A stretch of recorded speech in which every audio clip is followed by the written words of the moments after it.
یہ 1935 کا واقعہ ہے۔ قائد اعظم ممبئی کے ایک مشہور ہوٹل تاج محل کے لاؤنج میں بیٹھے ہوئے تھے کہ ایک بچہ آیا۔ اس کے ہاتھ میں بوٹ پالش کا سامان تھا۔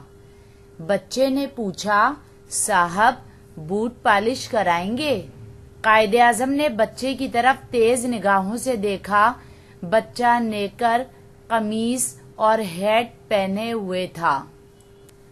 انہوں نے بچے سے پوچھا، تم کون ہو؟ بچے نے جواب دیا، میں طالب علم ہوں۔ قائد اعظم نے پوچھا، بوٹ پالش کیوں کرتے ہو؟ بچے نے جواب دیا، اپنے اور گھر کے اخراجات پورے کرنے کے لیے۔ قائد اعظم نے اور کریدا، بوٹ پالش کرنا تمہارے نزدیک عیب نہیں؟ بچہ بولا، جی ہاں، میں اس کام کو اچھا نہیں سمجھتا۔ قائد اعظم نے بچے کا حوصلہ بڑھایا، محنت میں شرم محسوس نہیں کرنی چاہیے۔ غریب ہونا کوئی جرم نہیں۔